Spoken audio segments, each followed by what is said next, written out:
Glória a Deus. Atos capítulo 13.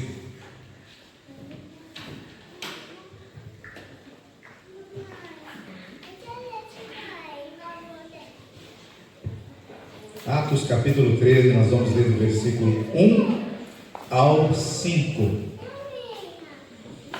Mas antes de nós fazermos a leitura, vamos fazer uma pequena reflexão. A pergunta é: o que eu procuro numa igreja? Por que você procura uma igreja?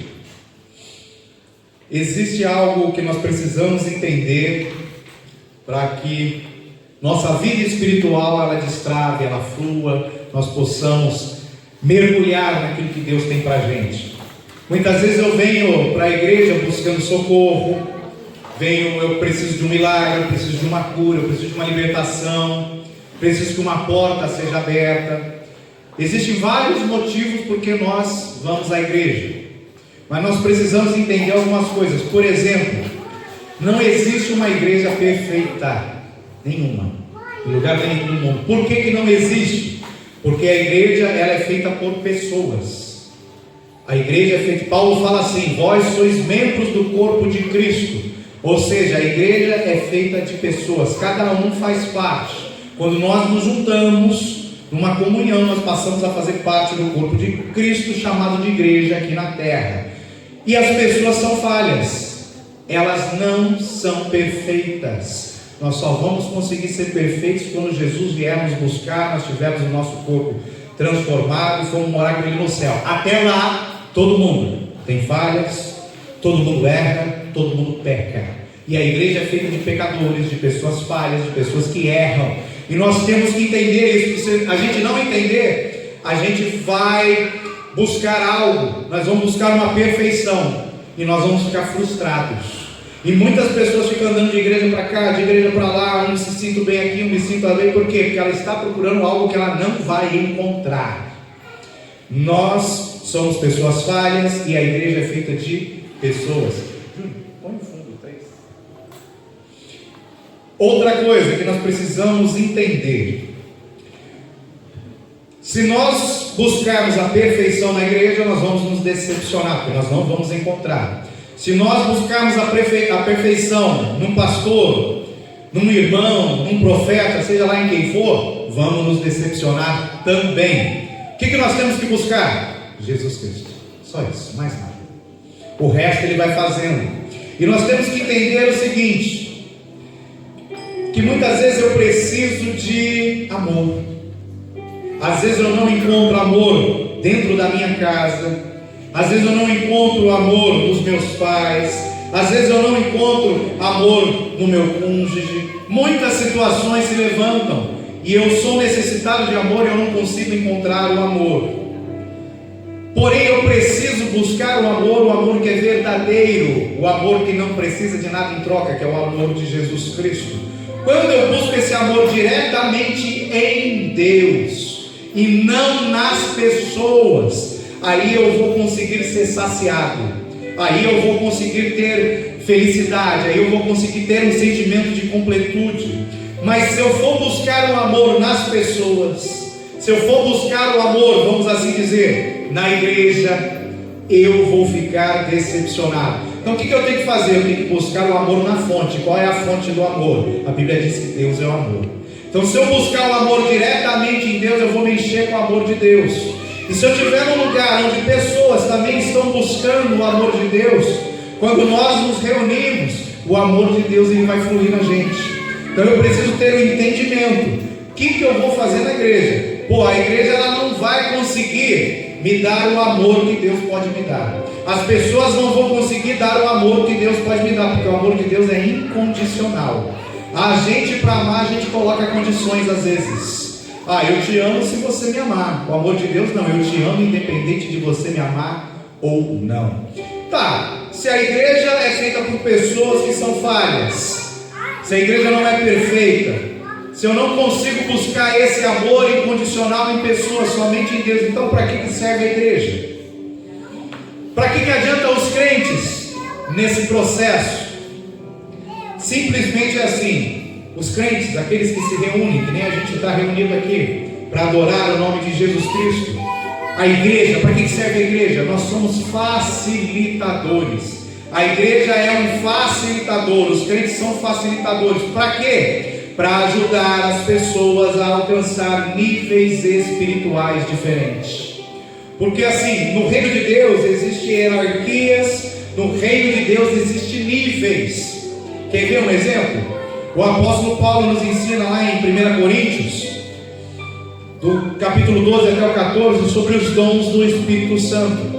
Existe um dom espiritual chamado de variedade de línguas. Variedade de línguas. Só que a Bíblia, ela só fala que existe o dom de variedade de línguas. Ela não nos detalha quais são os níveis dele. Porém, a gente consegue encontrar em alguns lugares da Bíblia separados desses níveis. Exemplo: quando você é batizado com o Espírito Santo, você começa a falar em outras línguas. Ok. Para que é essa língua? É para você se edificar, para você crescer em fé na presença do Senhor. Porém, existem outros níveis de profundidade nesse dom. Tem 9 dons espirituais. Os 9 têm níveis de profundidade. O dom de línguas, por exemplo. Então eu começo a falar em línguas para me edificar. Às vezes eu começo, e quando eu falo em línguas no nível 1, vamos assim dizer, eu não tenho entendimento do que eu estou falando. Eu só falo em línguas. Eu não estou entendendo. O nível 2 eu começo a falar em línguas e eu começo a entender o que eu estou falando. O nível 3 ele é um pouquinho mais, como eu vou falar assim, violento. Por exemplo, eu começo a falar em línguas e a pessoa que começa a entender o que eu estou falando. Eu não entendo, mas ela entende. Teve um caso uma vez na igreja que um irmão começou a falar em línguas, a igreja toda sentiu ficar em silêncio. E ele falando em línguas. E assim, ninguém entendendo o que ele estava falando, menos uma pessoa.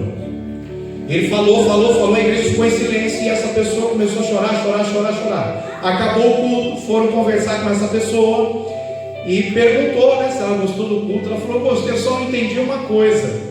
Porque o irmão lá começou a falar em línguas e eu comecei a ouvir uma voz, e essa voz começou a falar a minha vida todinha.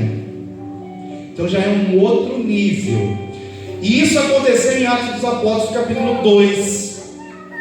Eles estavam reunidos, orando, aí veio o poder de Deus, eles começaram a falar em outras línguas, os discípulos de Jesus começaram a falar em outras línguas. Só que tinha uma multidão em volta deles, porque eles estavam ali para a festa do Pentecostes. E tinha pessoas, se eu não me engano, de 17 países que estavam ali. A Bíblia fala assim: enquanto os discípulos falavam em outras línguas, esse pessoal de outras nações ouviam eles falando na língua original deles. Então já é um outro nível. E tem um nível que é um pouquinho mais punk, vamos assim falar. Algumas pessoas, eu já ouvi testemunho de algumas pessoas que tiveram essa experiência. Exemplo: eu não sei falar japonês, não sei falar nada. Eu encontro com uma pessoa que é japonesa, que não sabe falar português, e eu começo a conversar com ela em japonês. Ela me entende, eu entendo o que eu estou falando e entendo o que ela está falando. Isso também é um nível dos mais profundos da variedade de línguas que o Espírito Santo nos dá. Então, tudo no reino de Deus tem níveis. Os dons espirituais têm níveis. Para que serve a igreja? A igreja é um facilitador para você começar a subir o nível, para você se aprofundar. Para que serve o pastor? Para que serve os irmãos? Para serem facilitadores, para serem ajudadores, para você subir de nível. E tem uma coisa que é a mais importante nesse aspecto: nós precisamos subir de nível na comunhão com Deus, na intimidade com Deus. Como que é isso? Um exemplo: eu entro no meu carro e começo a orar. Eu falo: Deus faz isso, Deus, glória, não sei o que e tal, peço aquilo, tal. Acabou a oração. Vamos falar que isso é nível 1. Nível 2: Senhor, eu preciso que o Senhor faça isso na minha vida. Senhor, o que eu faço nessa decisão? Aí o Senhor fala: faça isso. Aí quando você começa a ouvir Ele falar, nível 2. Aí às vezes você fala assim: Senhor, eu estou precisando de uma cura. Saiu um caroço aqui no meu braço, Senhor. Pai, toca no meu braço e me cura. Aí o caroço murcha na hora. Nível 3 da oração. E assim vai indo. Senhor, eu quero ir para o céu. Eu quero que o Senhor faça igual fez com o apóstolo Paulo. Me leva até o terceiro céu e me mostra coisas infindáveis. coisa que não dá para se falar para um ser humano, coisa que não tem como eu falar, porque as pessoas não vão entender. Ontem, a hora que acabou o culto, duas coisas aconteceram. Uma ainda, vamos falar assim, uma aconteceu na primeira hora depois que acabou o culto, até acho que eu não lembro exatamente, mas até umas 10 horas, o culto acabou às 9, até às 10 aconteceu algo que muitas pessoas não entenderam, e eu só fui descobrir quase 00:30, quando veio me, era uma meia-noite quando veio me contar. E a outra coisa que aconteceu já era umas 11:30 da noite, com as pessoas que ficaram aqui. Essa pessoa, um pouquinho mais cedo, o Espírito Santo tocou nela, ela caiu no chão e ficou lá um tempão no chão, e deixou ela lá, ela estava lá atrás. Aí ela voltou, estava tudo normal. Na hora de ir embora, ela veio me falar. Quando eu caí, eu fui arrebatado. Ela teve um arrebatamento de espírito. O corpo dela ficou aqui, o espírito saiu do corpo. Um anjo levou ela até o céu, colocou ela diante do trono de Deus, e ela viu Deus. Ela viu o Senhor Jesus. Aí o anjo pegou ela e andou com ela pelas ruas de ouro. Ela viu as ruas de ouro, ela viu a árvore da vida. O anjo mostrou várias coisas para ela. Aí ela terminou de contar e eu olhei para ela e falei: tá aí, o que o Senhor te falou? Aí ela começou a dar risada e baixou a cabeça. Eu falei: não precisa falar não, que eu sei que é só para você. Ela: isso mesmo, ele falou que eu não posso falar. O que é isso? É um nível mais profundo de intimidade. Quando eu chego no meu quarto, na oração, Senhor, me leva, Senhor, me mostra, Senhor Deus, o teu reino, me mostra as coisas que não são ali palpáveis para o homem, e dependendo do teu nível de intimidade, o Senhor te toma, te leva, você vai dar uma voltinha lá no céu. Ah, mas isso acontece? Acontece, isso está na Bíblia, e se está na Bíblia pode acontecer com a gente, só que como a gente não conhece essas coisas, e por não conhecer a gente não deseja, e por não desejar a gente não busca, não faz nada, e às vezes a gente não pede ajuda, a gente não vive isso. Só que Deus, ele tem uma coisa muito melhor, e quando eu consigo alcançar isso, quando eu deixo a igreja, quando eu deixo homens e mulheres de Deus serem facilitadores na minha vida, para nós alcançarmos níveis maiores, sabe o que acontece? Segundo Samuel capítulo 22:30 fala assim, ó: pois contigo, Senhor, posso atacar exércitos. Ou seja, se eu tiver um nível de intimidade profundo com Deus, eu posso fazer guerra. Eu sozinho entro numa guerra contra um exército inteiro. E mais ainda, ele fala assim: com o meu Deus eu salto muralhas. Então qualquer dificuldade que aparecer na minha frente, se eu tiver um nível profundo de comunhão, de intimidade com Deus, eu salto por cima dela. Eu não preciso nem derrubar a muralha, eu salto e passo por cima. A outra pessoa, que foi um pouquinho mais tarde, ela não foi arrebatada em espírito, mas um anjo pegou ela e colocou ela na frente do Senhor Jesus. E essa pessoa, ela foi a glória que começou a pesar tão grande, ao ponto dela ficar de joelhos aqui, diante do Senhor. Ela sentiu o Senhor, ela sentiu a glória foi pesando, foi pesando, foi pesando, foi pesando, foi pesando, até colocar ela de joelho.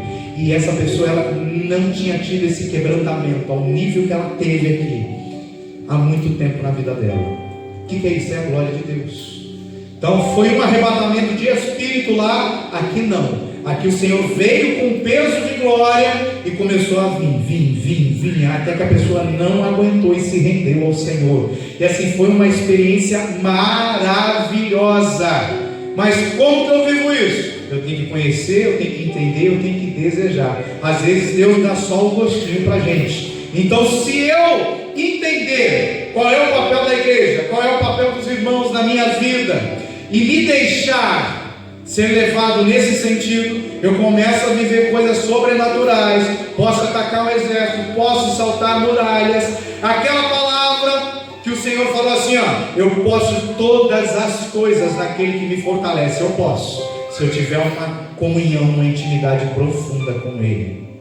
Atos 13, versículo 1 diz assim: e na igreja que estava em Antioquia havia alguns profetas e doutores, a saber, Barnabé e Simeão, chamado Níger, e Lúcio, Cirineu e Manaém, que fora criado com Herodes o tetrarca, e Saulo. Esse Saulo é o apóstolo Paulo também.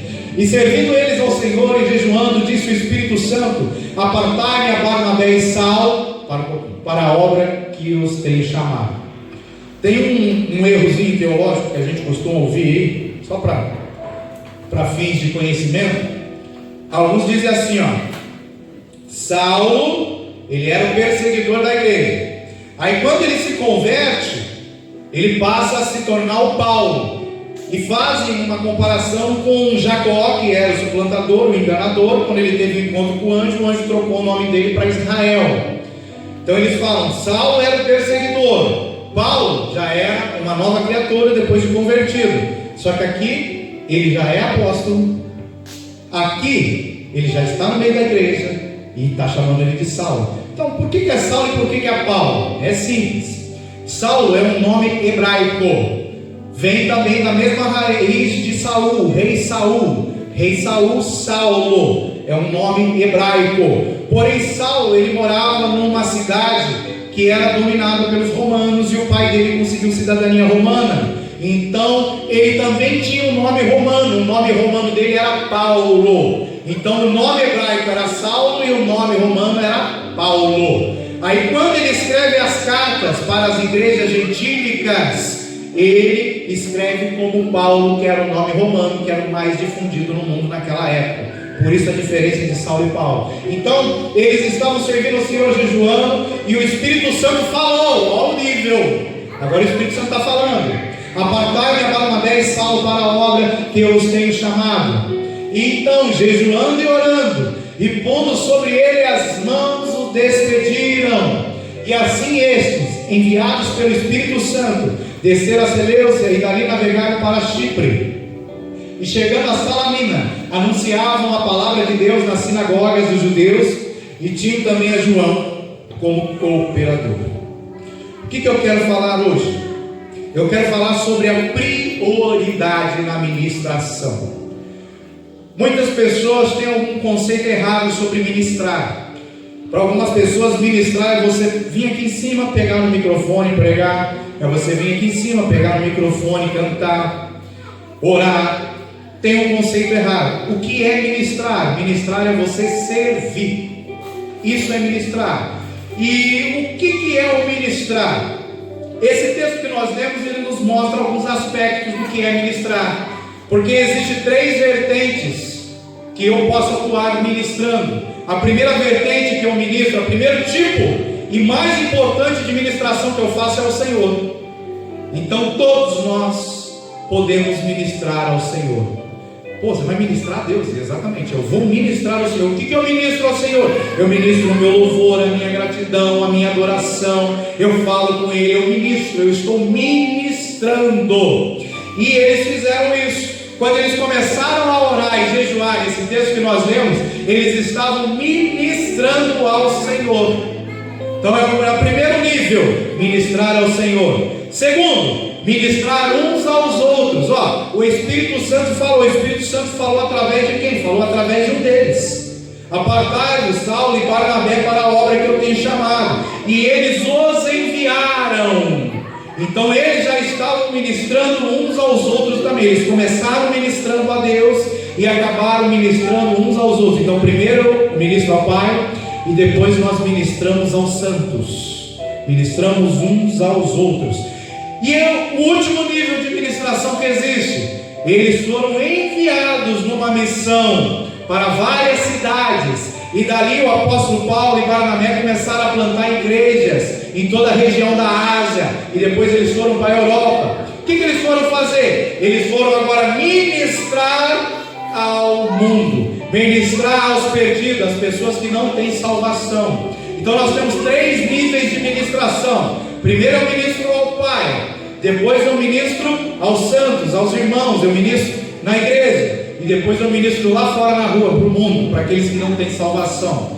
Então são 3 tipos de ministrações que todos os crentes, todos aqueles que são salvos em Jesus Cristo, têm que fazer. E o interessante é assim: nós precisamos entender o que é a prioridade. E por que é essa prioridade?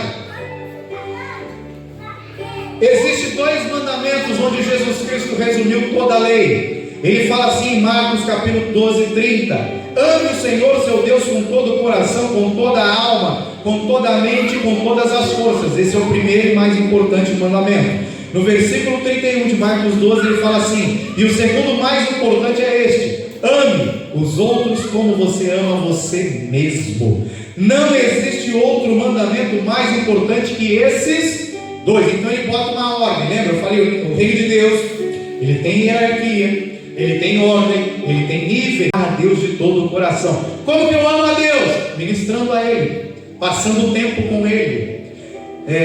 A gente costuma falar assim: você dá mais importância, você dá mais valor naquilo que você gasta mais tempo. Então assim, vamos supor assim, eu gosto muito de futebol, então eu vou passar muito tempo com futebol, eu vou ler coisas de futebol, eu vou assistir jogo de futebol, eu vou jogar futebol, eu vou ficar pensando em tudo do futebol. Então aquilo que eu gosto, que eu mais gosto, eu gasto mais, eu invisto mais tempo naquilo. Então o que o Senhor Jesus está falando aqui, ame o Senhor Deus de todo o seu coração. Então o meu tempo, que é algo mais precioso que nós temos na vida, você pode perder dinheiro e ganhar depois. Você pode perder a saúde e ganhar depois. Se perder o tempo, acabou, ele não volta mais. O tempo é o que eu tenho mais de precioso. Se o Senhor Deus é a prioridade, é o que eu tenho mais de precioso, como que eu vou demonstrar? Ministrando para Ele, o quê? Com o meu tempo. Quanto mais tempo eu passar na presença dEle, mais eu estou demonstrando que Ele é a prioridade, que Ele é mais importante na minha vida. E nós temos que entender que existe essa demonstração de amor de duas formas. Uma no sentido vertical e a outra no sentido horizontal. No sentido vertical, que é o mais importante, é quando nós demonstramos o nosso amor para com Deus que está lá no alto. Então ele parte daqui de baixo e vai lá para cima. Aí nós também temos o amor horizontal, que é quando eu demonstro amor pelos meus irmãos. E a Bíblia fala assim, se você ama a Deus, você tem que amar o seu irmão, que você vê, que você toca. Se você não amar o seu irmão, que você pode tocar, que você pode ver, como que você vai amar a Deus que é invisível? Não tem como. Então nós temos que entender que são alguns princípios, algumas chaves para a gente destravar os níveis espirituais. Então eu tenho que ter o meu ministério, eu tenho que ministrar, servir ao Senhor, e eu preciso ministrar e servir aos santos. Prioridade, o Senhor, primeiro e mais importante mandamento. Depois, o meu irmão. O meu irmão. Nós temos que entender isso. Já vamos ver alguns textos que vão explicar isso bem no detalhe para nós. Ele fala assim: amai-vos uns aos outros como a você mesmo. Se eu não conseguir me amar, se eu não conseguir ver valor em mim, se eu não me sentir amado por Deus, foi o que eu falei, a Bíblia fala assim, a tua mãe e o teu pai pode te desprezar, ele pode te jogar num cesto de lixo, mas o Senhor Deus, Ele nunca vai te desprezar. Então eu preciso me sentir amado por Deus. Quando eu me sinto amado por Deus, eu começo a me amar, eu começo a me valorizar. Eu não vou depender que o outro venha e me elogie, que o outro venha e fale alguma coisa, porque eu sei que Deus me ama, independente de qualquer coisa. E esse amor eu sinto tão grande na minha vida, que ele me completa. Então eu preciso primeiramente me amar, e eu só vou conseguir me amar se eu sentir o amor de Deus. Sentindo o amor de Deus e eu me amando, eu começo a amar o meu irmão. Aí eu executo a sequência, a ordem que o Senhor Jesus nos ensinou. Ou seja, em outras palavras, primeiro eu preciso ser salvo, primeiro eu preciso ser transformado, para depois eu levar os outros a serem salvos, para ajudar eles a serem transformados. Primeiro eu preciso ser curado, eu preciso ser liberto, para depois eu ajudar os outros a serem curados e serem libertos. Primeiro eu preciso ser cheio do Espírito Santo, para eu ajudar as pessoas que estão ao meu redor a serem cheias do Espírito Santo. Não tem como. Primeiro sou eu, tudo começa em mim. Teve um homem que fala assim para o apóstolo Paulo: o que eu tenho que fazer para ter salvação? Ele falou: só você crê em Jesus Cristo, que vai ser salvo tu e a tua casa. Mas primeiro é você. Primeiro é você que tem que crer. Primeiro é você que tem que se entregar totalmente. É você que tem que buscar ser cheio do Espírito Santo. Primeiro é você. E nós precisamos entender uma coisa: que quando nós aceitamos Jesus, a Bíblia fala que nós passamos a ser uma criança recém-nascida.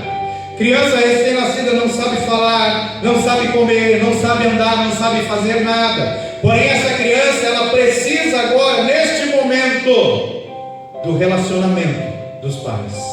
Ela precisa sentir o amor dos pais. Ela precisa de cuidado, carinho, precisa de proteção.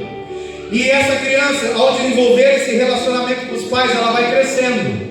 Ela vai crescendo. E quando chega ali na sua adolescência, na juventude, ela começa agora a ter outros relacionamentos também. Ela mantém o relacionamento com seus pais, mas ela começa a ter relacionamento com o amiguinho, na escola, na rua. Vai se ampliando o nível de relacionamento, mas o relacionamento com os pais mantém. Quando ela se torna adulta, parece que ela se afasta um pouquinho dos pais, mas não deve, ela deve manter o mesmo relacionamento com os pais. O que acontece quando ela se torna adulta é que ela começa a trabalhar. Parece que os horizontes agora mudam. Isso acontece na vida de todo ser humano. Todo ser humano.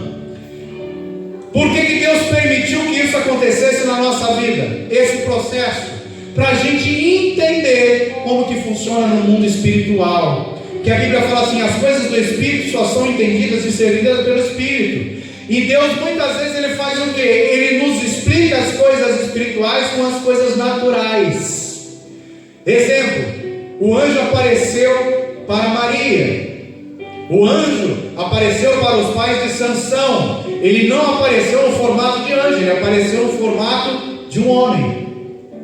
Porém, quando o anjo apareceu para Ezequiel, um profeta de Deus, não, ele já apareceu com a sua real aparência. Ele tinha 4 rostos diferentes um do outro, um com boi, outro com águia, um com rosto de homem, outro com rosto de leão. Ele tinha patas de boi, ele tinha 6 asas. Imagina você ver isso, você assusta. Então, ele se apresenta de uma forma que a gente consiga entender, no nível que a gente consiga absorver. Então nós temos que entender isso. Deus, Ele usa. Então quando eu aceito Jesus, eu sou uma criancinha. Eu preciso agora grudar com o Pai. Eu preciso agora estar ali, sentindo o amor dEle, sentindo cuidado, carinho, proteção. Como que eu faço isso? Ficando no colo. Quanto mais perto eu ficar do Pai, mais eu vou crescer saudável, mais eu vou ter saúde. Aí a Bíblia fala que existem 3 estágios na nossa vida espiritual. Primeiro, somos crianças na fé. Segundo, nós somos jovens na fé. Terceiro, nós somos pais. Quem é crente não fica velho. Na Bíblia não existe isso. Ou você é criança, ou você é jovem, ou você é pai. E dali acabou, não tem mais para onde ir. São os 3 níveis de crescimento na fé que nós podemos ter. Então quando eu sou criança, eu sou totalmente dependente. E eu tenho que entender que quando eu venho para a igreja, eu sou criança e eu preciso agora passar muito tempo na presença do Pai. Senão eu vou crescer uma criança com muitas enfermidades, com muitos traumas no reino espiritual. E isso é difícil de consertar. Quando eu me torno jovem, a Bíblia fala assim, jovens sois fortes porque venceste o maligno, venceste o diabo. Eu me torno jovem quando eu saio do leitinho e começo a comer comida sólida, e eu já aprendi a fazer guerra contra o reino das trevas.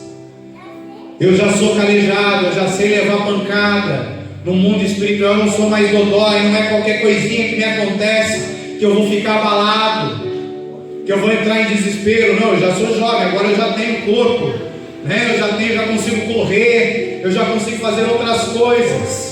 E quando eu sou jovem, o que acontece? Eu começo a ter outros ciclos de amizade, outros ciclos de relacionamento. No mundo espiritual é assim. Quando você cresce, quando você deixa de ser criança, agora você não vai ver mais o anjo, né, como uma pessoa. Agora você vai ver o anjo com as asas abertas. Você vai ver os querubins, vai ver os serafins, o anjo pegando fogo. Você vai ver coisas diferentes. Mas para isso eu preciso crescer no mundo espiritual. Quando eu me torno pai espiritual, quando eu começo a gerar filhos espirituais, eu já estou no nível de maturidade. Aí eu começo a voar no mundo espiritual. Tem pessoas que querem voar sendo crianças. Não tem como. Você tem que crescer. O reino de Deus, Jesus falou assim para o homem. Ele revelou, eu vi a você embaixo de uma figueira. Você é um homem de Deus. Aquele homem ficou, nossa, ele me viu debaixo da figueira, esse cara ficou surpreendido. Aí Jesus, você está surpreendido por causa disso? Não. De agora em diante você vai ver anjos subindo e descendo do céu. E Jacó, ele viu isso, ele viu uma escada e os anjos subindo e descendo. Por que Deus mostrou a escada para Jacó? Porque existem níveis no mundo espiritual, e eu tenho que buscar esses níveis para que eu possa viver coisas sobrenaturais na presença. Existe algo que é importantíssimo nós entendermos. A Bíblia nos dá chaves, a Bíblia nos dá alguns princípios que quando nós executamos, nós começamos a ver coisas diferentes na nossa vida. Quer ver um exemplo? Quando eu sou criança na fé, eu não consigo ter uma vida devocional com Deus. O que é uma vida devocional com Deus? É eu assumir um compromisso com Deus, de todo dia buscar Ele, com oração, com louvor, lendo a palavra. É eu ter um tempo reservado dentro das minhas 24 horas, isso é devocional, para Deus. Todos os dias, todos os dias. Quando eu começo a crescer um pouquinho mais, já começo a engatinhar, ficar de pé, dar os primeiros passos, aí eu começo a ter uma vida devocional. Aí todos os dias eu vou orar, eu vou adorar a Deus, eu vou ler a Bíblia. Aí isso é uma vida devocional. Ok, tem pessoas que estão muitos anos na igreja e não conseguem fazer isso. Por quê? Porque ainda não conseguiram nem ser jovem. Porque para ser jovem eu tenho que vencer o diabo. Como que eu vou vencer o diabo sem oração, sem Bíblia? Não tem como. Jesus venceu o diabo com a palavra, com a Bíblia. E nós temos que fazer isso. Porém existe algo que é um segredo, um mistério, que muitas pessoas leem na Bíblia e não entendem. Quando Deus criou o mundo lá em Gênesis, Ele criou o homem, colocou o homem no jardim. E a Bíblia fala assim, que todos os dias, Deus, ele faz devocional, sabia? E ele deixou isso registrado lá em Gênesis, para a gente aprender e fazer. Ele faz assim, ó: todos os dias o Senhor Deus vinha visitar o homem num horário específico. Ele não vinha 8 horas da manhã, ele não vinha 2 horas da tarde, no outro dia ele vinha 5, no outro dia ele vinha 11 horas da noite. Não, ele vinha visitar o homem todos os dias, na viração do dia. Ele tinha um horário marcado com o homem. Deus assumiu um compromisso, um devocional. Ele assumiu um compromisso de visitar o homem todos os dias na viração do dia. Para quê? Para nos deixar um exemplo, para nos deixar um ensino. Porque quando eu começo a imitar o Senhor, eu começo a mudar de nível no mundo espiritual. Só que quem ainda é criança na fé não consegue assumir esse compromisso. Ah, mas todo dia então, na viração do dia, lá para as 18 horas, quando o sol está se pondo, eu tenho que orar ao Senhor? Se conseguir, amém. Hoje não importa o horário, o que importa é você todos os dias assumir um compromisso com Deus. Senhor, todos os dias, 5 horas da manhã, eu vou fazer um devocional, que seja 30 minutos, 1 hora, não importa. Eu vou fazer um devocional todos os dias. Quando eu assumo esse compromisso e faço, minha vida começa a mudar. Se quiser, faz um teste. Escolha um horário que você saiba, você vai conseguir todos os dias, naquele horário, entrar no seu quarto, orar e ler a Bíblia. Todos os dias, faça isso. Faça isso por 30 dias. E você vai ver o que vai acontecer. Por quê? Porque quando eu assumo um compromisso com Deus, Ele assume um compromisso comigo. Porque não adianta nada Deus vir na viração do dia e eu me esconder igual Adão fez. Não, a Bíblia fala assim: achegai-vos a Deus e Ele se achegará a vós. Quando eu assumo o compromisso de buscar a Deus, Senhor, eu assumo um compromisso contigo. Todo dia às 11 horas da manhã eu vou entrar no meu quarto, vou orar e vou ler a Bíblia. Todos os dias. Todos os dias. Você está falando assim: Deus, o Senhor é mais importante que qualquer coisa na minha vida. O Senhor está em primeiro lugar, e eu vou pegar um tempo do meu dia, todos os dias, para mostrar o meu amor pelo Senhor. Sabe o que é engraçado? Que nós, como seres humanos, para chegar no trabalho às 8 e sair às 16 todos os dias, a gente faz. A gente assume o compromisso com o homem, que muitas vezes pisa na gente, maltrata, não nos reconhece. A gente assume o compromisso. Mas quando é para assumir o compromisso com Deus, a gente não consegue. O que é mais interessante? Quando a gente fica desempregado, ou a gente não trabalha ainda, que a gente tem todo o tempo do mundo, a gente arruma um monte de desculpa, a gente arruma um monte de coisa para fazer, para não dar tempo de assumir um compromisso com Deus. Só que assumir um compromisso com Deus é uma chave, porque Deus assumiu um compromisso com o homem todos os dias na viração do dia. Quando o homem assumiu um compromisso todos os dias com Deus, no seu determinado horário, nós vamos ver o nível espiritual subir e mudar. O que eu preciso entender ainda dentro dessas 3 ministrações? Ministrar ao Senhor, ministrar aos santos e ministrar ao mundo, aqueles que ainda não estão na presença do Senhor. O que eu preciso entender?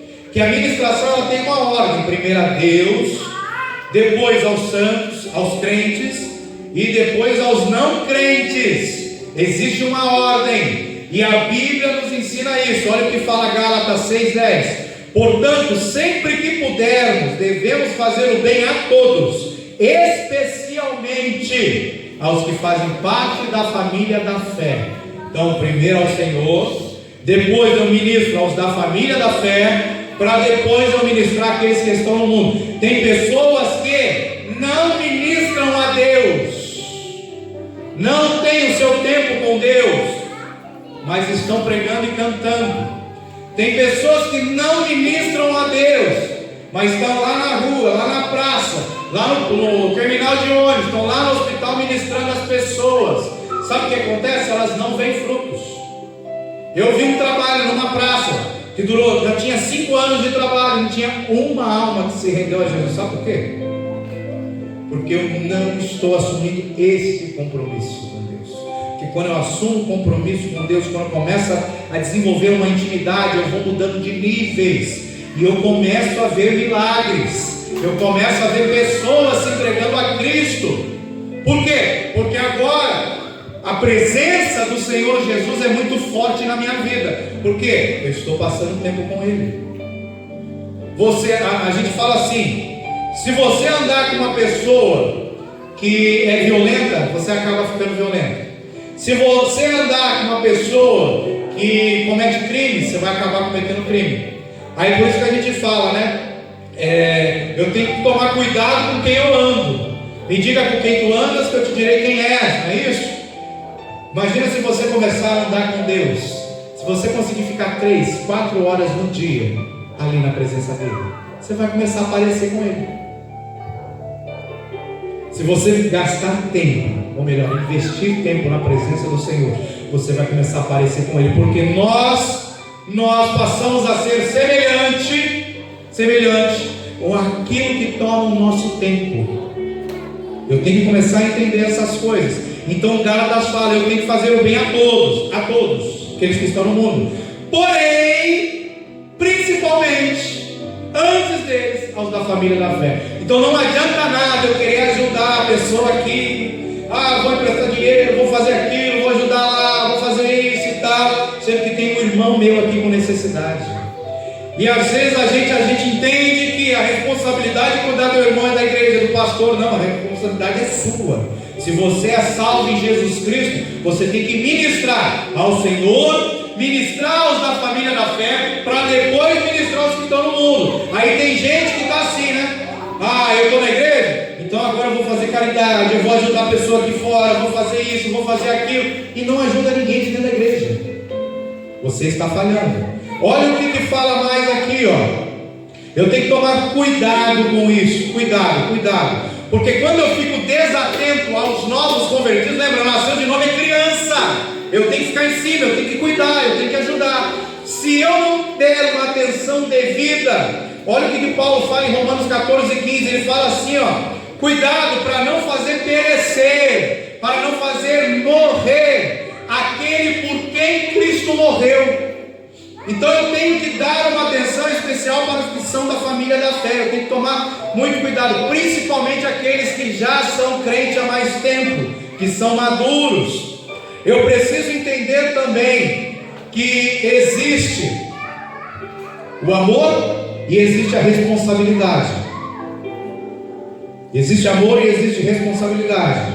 E nós temos uma responsabilidade quando nós amamos. Em 1 Timóteo capítulo 5:8 ele fala assim, ó: se alguém não tem cuidado dos seus, e especialmente dos da própria casa, esse negou a fé e é pior do que o descrente. Paulo está falando isso para quem é crente, ó. Eu sou crente, mas eu não cuido dos meus irmãos na fé. Eu sou pior do que aquela pessoa que não aceitou Jesus e está condenada ao inferno. Eu sou pior.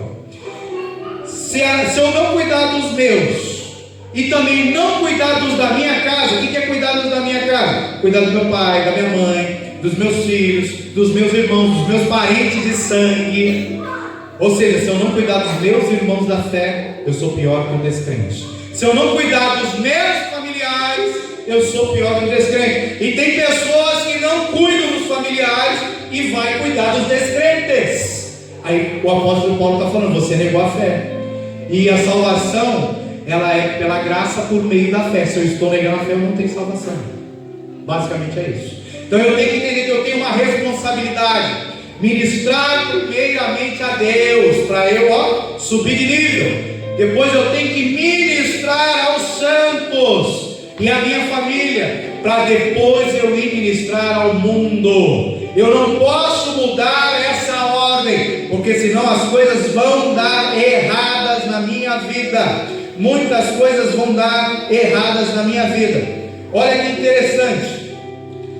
Lá em Atos dos Apóstolos, no capítulo 1, ele fala assim no versículo 14: eles sempre se reuniam todos juntos para orar com as mulheres, a mãe de Jesus e os irmãos dele. O que é isso? A igreja se reunia para orar. A igreja se reunia para orar. Lembra que eu falei? Quando você entra no seu quartinho, você ora, lê a Bíblia, você está entrando em comunhão com Deus, você está ministrando a Deus. Quando eu vou para a igreja, junto os irmãos, e a gente ora, a gente adora, a gente ouve a palavra, aprende, medita na Bíblia. O que eu estou fazendo? Eu também estou ministrando a Deus. Então existe uma ministração que é individual, é você no seu quartinho de oração, sozinho com Deus. Existe uma ministração ao Senhor que é coletiva, e quem mandou fazer isso foi Ele. Ele mandou tanto lá em Mateus 6, você entrar no seu quarto, fechar a porta e ministrar a Ele, como Ele mandou nós nos congregarmos, lá em Hebreus capítulo 12 e 20, nós nos congregarmos para adorar a Ele. Então são chaves. Aí tem pessoas que falam assim, não, eu oro, eu leio a Bíblia em casa, eu não preciso ir na igreja. Opa, ela está quebrando um princípio, porque Deus mandou você fazer isso na sua casa e mandou você também se congregar, se juntar, perseverar unânimes em oração, os irmãos. Então não existe esse conceito que eles chamam de desigrejados, as pessoas que não têm igreja. Não, eu na minha casa, acabou. Não, você precisa da sua casa todos os dias, no horário determinado, para chamar mais o poder de Deus, mas você precisa também estar na igreja. São chaves. E é na igreja que eu ministro aos santos, é na igreja que eu vou descobrir a necessidade do meu irmão, é na igreja que eu vou ajudar ele a romper na fé, a voar na presença do Senhor. Já em Atos capítulo 2, versículo 1 e 4, ele nos mostra como se ministra aos santos. Eles estavam reunidos orando em Atos 1. Quando eu chego em Atos 2, ainda é no mesmo período, eles ficaram 10 dias trancados no lugar orando. 10 dias trancados no lugar orando. Atos 2 é o 10º dia. O que acontece depois de 10 dias eles orando, reunidos juntos como corpo de Cristo? Diz assim: quando chegou o dia de Pentecostes, todos os seguidores de Jesus estavam reunidos no mesmo lugar. Eles estavam 10 dias orando. De repente veio do céu um barulho que parecia de um vento soprando muito forte, e esse barulho encheu toda a casa onde estavam sentados. E todos viram umas coisas parecidas com chamas. Depois de 10 dias de oração, eles começaram a ter visões espirituais. Eles começaram a ver línguas queimando como de fogo. Todos que estavam ali reunidos orando. Você quer mudar o nível? Você quer começar a ter visão? Quer começar a ter palavra profética? Vai ter que orar sobre um compromisso maior com Deus, e por um tempo longo, ou seja, por toda a vida. Eles viam então coisas parecidas com chamas que se espalharam como línguas de fogo, e cada pessoa foi tocada por uma dessas línguas, e todos ficaram cheios do Espírito Santo e começaram a falar em outras línguas, de acordo com o poder que o Espírito dava a cada pessoa. Então eles estavam ali ministrando a Deus, e Deus começou a ministrar neles. Pô, mas eu quero sentir a presença de Deus. Ministre a Deus, porque Ele vai ministrar na sua vida. Você chama, você atrai a presença de Deus. E depois que eles foram cheios do Espírito Santo, um pouquinho mais para frente em Atos 2, a partir do versículo 37, vem a consequência. Eles ministraram a Deus, eles ministraram uns aos outros ali juntos orando, e agora eles vão ministrar ao mundo. Olha o que acontece lá em Atos 2:37. Tinha uma multidão em volta deles. Quando ouviram isso, todos ficaram muito aflitos e se perguntaram a Pedro e aos outros apóstolos: irmãos, o que devemos fazer? Pedro respondeu: arrependam-se, a cada um de vocês seja batizado em nome de Jesus Cristo, para que os seus pecados sejam perdoados, e vocês receberão o mesmo que a gente recebeu. Vocês vão ser cheios do Espírito Santo, vocês receberão de Deus o Espírito Santo. Aí no versículo 39 ele fala assim: pois a promessa é para vocês, para os seus filhos, para todos que estão longe, é para todos aqueles que o Senhor nosso Deus chamar. Ou seja, a promessa do enchimento do Espírito Santo, de falar em línguas, de ter visões, de ter revelações, de ir até o céu, é para todos. Todos. Aí no versículo 40 ele fala assim, né? Pedro continuou a dar o seu testemunho, e com muitas outras explicações. Pedro estava falando para aqueles que não eram crentes, mas ele só falou depois que eles estavam reunidos ministrando a Deus, que Deus ministrou a eles estavam ministrando aos santos, para depois ministrar ao mundo. Aí olha o que aconteceu no versículo 41. Muitos acreditaram na mensagem de Pedro e foram batizados. Naquele dia quase 3.000 se juntaram ao grupo dos seguidores de Jesus. Então quando eu começo a ministrar a Deus, eu entendo que esse é o mais importante, e eu começo a ministrar aos santos, me preocupo, cuido dos irmãos. Quando eu for ministrar aos do mundo, aos que não têm Jesus, eles vão se converter, eles vão ser cheios do Espírito Santo. Só que não adianta eu querer pular etapas, eu tenho que seguir uma ordem. E olha que interessante, Paulo fala assim, lá em Timóteo, 1 Timóteo capítulo 2, 1-4, ele fala assim: em primeiro lugar peço que sejam feitas orações, pedidos, súplicas e ações de graças a Deus em favor de todas as pessoas. Em primeiro lugar, eu peço, orem. Em primeiro lugar, orem. Se eu não tiver uma vida de oração, se eu não tiver um compromisso com Deus, esse é o primeiro lugar, não tem segundo nem terceiro. Tudo começa com oração. Tudo. E o Senhor Jesus fala assim: vigiai e orai sem cessar. Vigiai e orai sem cessar. E para a gente finalizar, o que nós precisamos entender agora? Que existe prioridades no momento de ministrar. Primeiro eu ministro a Deus, depois eu ministro aos santos, aos crentes, para depois ministrar ao mundo. E eu tenho que praticar, eu tenho que exercer essa prática, porque quando eu pratico eu fico forte, eu cresço. Eu tenho que praticar, porém eu não posso mudar a prioridade. Lucas 10, versículo 38 ao 42, ele conta uma história de duas irmãs chamadas Marta e Maria, onde Jesus Cristo entra na casa delas. Elas o recebem com alegria de todo o coração, e Jesus ele nos dá uma lição do que é o mais importante nas nossas vidas. Jesus ele deixa bem claro, ele mostra o errado e ele mostra o certo.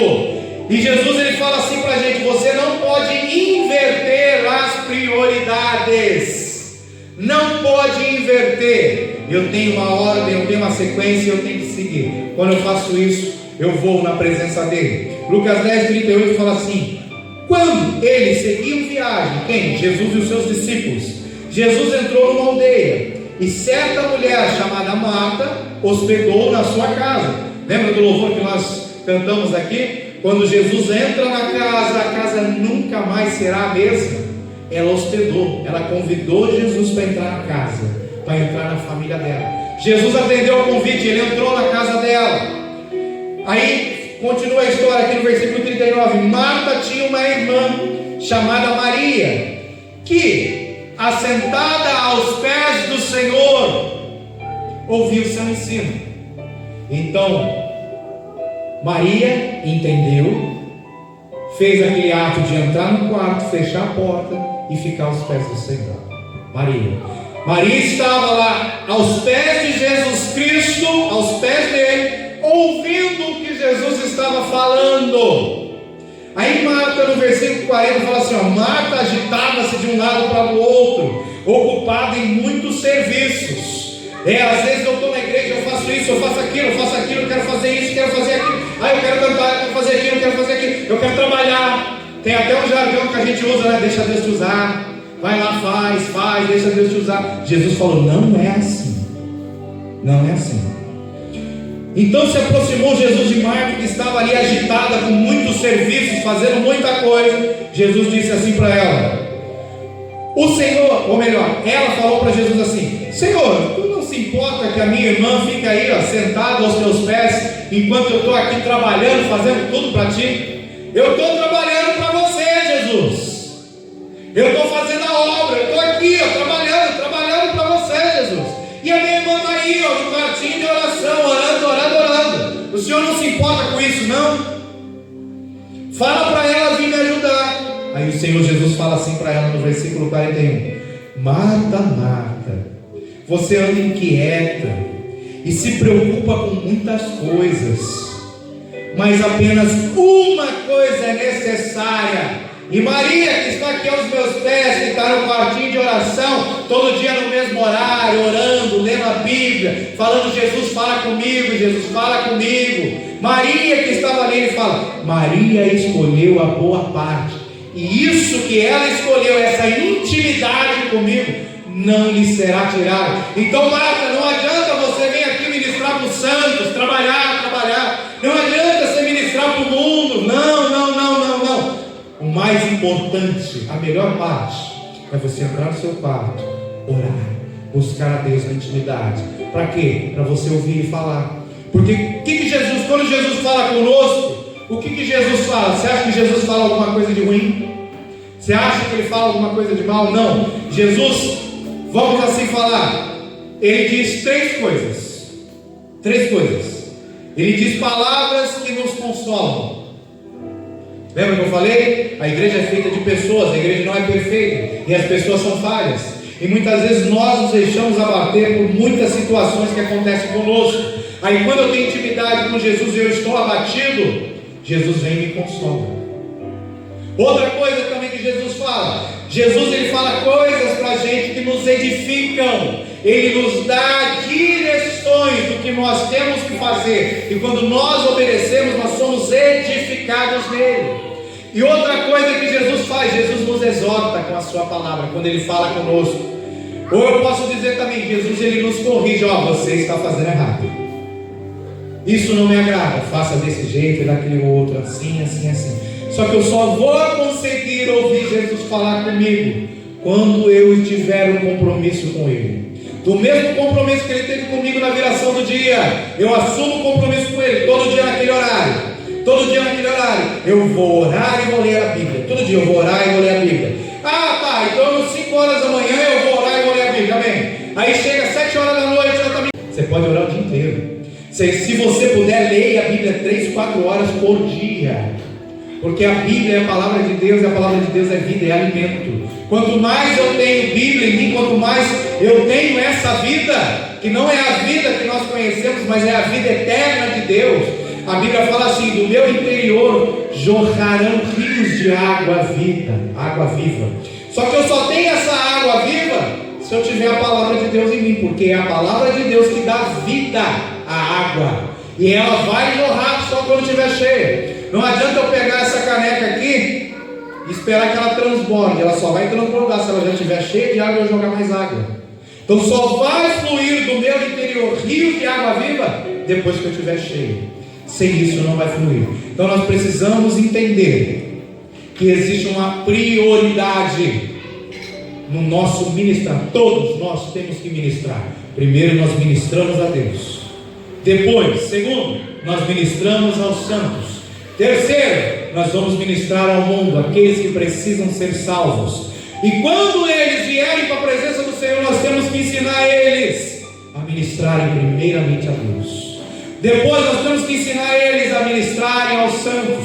para que depois eles também vão lá para fora de novo, para ministrar aos que estão perdidos. Quando eu entendo essa prioridade, quando eu não inverto valores, quando eu entendo que não adianta eu querer ter uma função na igreja, não adianta eu querer trabalhar, fazer isso, aquilo, enquanto eu não tiver uma intimidade profunda com Deus. Sabe por quê? Porque tem muitas pessoas que estão na igreja, que trabalham, que têm cargo, que têm função, mas não tem unção nenhuma, não tem nada. Ela canta, ela prega, ela ora, faz aquilo, e não acontece nada. Por quê? Porque ela não tem intimidade com Deus. Quando ela tem intimidade e ela vai ministrar os santos, ela vai botar a mão sobre a pessoa enferma e a enfermidade vai embora. Ela vai botar a mão sobre a pessoa e a presença de Deus vai descer, vai quebrantar, vai transformar a vida daquela pessoa. Só que ela só vai conseguir ter esse poder se ela vier aqui no quartinho de oração e começar: Senhor, me dá poder, me reveste com poder, eu quero mais poder, Senhor, me usa. Só que isso não vai acontecer se eu não assumir um compromisso maior com Deus. Se eu não assumir, muitas vezes a gente tem fé para orar por uma pessoa que está enferma, para a enfermidade ir embora, e a enfermidade vai. Só que quando eu fico enfermo, eu não tenho fé para orar por mim mesmo. Eu começo a sentir dor no meu corpo, eu não tenho fé para orar por mim. Só que se você estiver ali, naquela intimidade com Deus, naquela coisa gostosa, naquela comunhão com o Senhor, a fé vai ser para você, vai ser para os outros, para quem está de perto. Você vai orar até pelo WhatsApp. Ontem me passaram o telefone de uma mulher que está na Venezuela. Pediram: ora por ela, a filha dela está enferma, ora por ela, ela está na Venezuela. Hoje me passaram o telefone de uma mulher que é em Portugal, que vai passar por ela já teve 2 cânceres, agora vai passar por um 3º procedimento. Ora por ela. Você vai orar pelo WhatsApp, você vai orar pelo telefone, a pessoa vai ser curada. Mas para isso eu tenho que desenvolver o meu relacionamento com Deus, a minha intimidade com Deus. 2 níveis: sozinho no meu quarto e junto com os santos na igreja.